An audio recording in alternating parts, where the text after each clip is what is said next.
क्या महज किसी की एक नजर किसी की जान ले सकती है?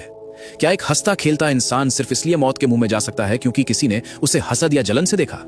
आजकल के मॉडर्न दौर में लोग इसे अंधविश्वास या सिर्फ एक वहम मानते हैं। लोग कहते हैं नजर वजर कुछ नहीं होती, ये सब पुराने जमाने की बातें हैं। लेकिन ठहरिए, अगर मैं आपसे कहूं कि आपके और मौत के बीच का फासला कभी कभी सिर्फ एक बदनजर होती है, अगर मैं कहूं कि हजारों साल पहले ही हजरत मोहम्मद सल्लल्लाहु अलैहि वसल्लम ने हमें इस खामोश कातिल से आगाह कर दिया था, आज हसन फैक्ट्स पर हम इसी खौफनाक हकीकत से पर्दा उठाएंगे, वो हकीकत जो शायद आपकी जिंदगी और सेहत को दीमक की तरह चाट रही है। सबसे पहले इस गलतफहमी को अपने जहन से निकाल दीजिए कि नजर लगना कोई कहानी है। इस्लाम में इसका वजूद अटल है। सही मुस्लिम की हदीस है, हजरत मोहम्मद सल्लल्लाहु अलैहि वसल्लम ने इरशाद फरमाया, नजर का लगना हक सच है, और अगर कोई चीज तकदीर से आगे बढ़ सकती तो वो नजर होती। जरा सोचिए इस बात की गहराई को। तकदीर जो अल्लाह ने लिख दी है, नजर में इतनी तासीर है कि वो उसे भी टक्कर देने की सलाहियत रखती है। एक और रिवायत में, जिसे अल्लामा अलबानी ने हसन करार दिया है, हजरत मोहम्मद सल्लल्लाहु अलैहि वसल्लम फरमाते हैं, मेरी उम्मत में अल्लाह की क़ज़ा और क़दर के बाद सबसे ज्यादा अमवात नजर बद की वजह से होंगी।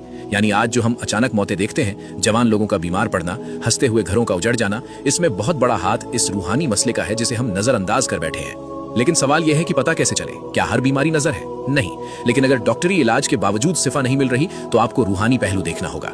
उलमा और तजुर्बेकार बुजुर्गों ने नजर बद की कुछ साफ निशानियां बताई हैं। बिला वजह सर में भारीपन रहना, दवा खाने के बाद भी आराम न मिलना, चेहरे का रंग पीला पड़ जाना या आंखों के नीचे काले घेरे जबकि सेहत ठीक थी, अचानक चिड़चिड़ापन और मायूसी, डिप्रेशन, एक इंसान जो कल तक खुश था आज बिना वजह रोने लगता है या गुस्सा करता है, कारोबार और रिश्तों में रुकावट, अच्छा खासा चलता हुआ काम ठप पड़ जाना या मियाँ बीवी में बिला वजह झगड़े होना। ये कोई जादू नहीं है, ये वो नेगेटिव एनर्जी है जो सामने वाले की आंखों से निकलती है, चाहे वो दुश्मनी में हो या कभी कभी मोहब्बत में भी। जी हाँ, अगर माँ बाप भी अपने बच्चे को बिना माशाअल्लाह कहे देखें तो उनकी नजर भी बच्चे को बीमार कर सकती है। आज के मुआशरे का सबसे बड़ा अलमिया क्या है? दिखावा। हम अपनी खुशियां, अपना खाना, अपनी गाड़ियां, यहाँ तक कि अपने मासूम बच्चों की तस्वीरें सोशल मीडिया पर ऐसे लोगों के सामने पेश कर देते हैं जिनके दिलों में हसद की आग जल रही है। याद रखिए, हर देखने वाला आपका दोस्त नहीं होता, हर लाइक करने वाला आपका शुभचिंतक नहीं होता। जब आप अपनी नेमतों की नुमाइश करते हैं तो आप खुद उस नजर को दावत देते हैं जो आपकी जिंदगी बर्बाद कर सकती है। अल्लाह के रसूल हजरत मोहम्मद सल्लल्लाहु अलैहि वसल्लम ने हमें सिखाया है कि अपनी हाजतों को पूरा करने के लिए राजदारी से काम लो, क्योंकि हर नेमत वाले से हसद किया जाता है। तो क्या हम डरकर घर में बैठ जाएं? बिल्कुल नहीं। इस्लाम ने हमें मसला बताया है तो उसका हल भी दिया है। कल्चरल टोटकों से बचें। नींबू मिर्ची या काला धागा आपको नहीं बचा सकता, सिर्फ अल्लाह का कलाम बचा सकता है।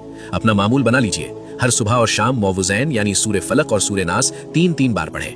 आयतल कुर्सी की तिलावत करें और ये दुआ कसरत से पढ़ें जो हजरत जिब्रील अलैहिस्सलाम ने हमारे नबी के लिए पढ़ी थी, बिस्मिल्लाहि उर्क़ीका मिन कुल्ली शैइन यूज़ीका। अपनी खुशियों को नजर से बचाएं और अल्लाह के जिक्र को अपनी ढाल बनाएं। अगर ये मालूमात आपके दिल को लगी हो तो इसे सदका जारिया समझकर शेयर जरूर करें। अस्सलामु अलैकुम व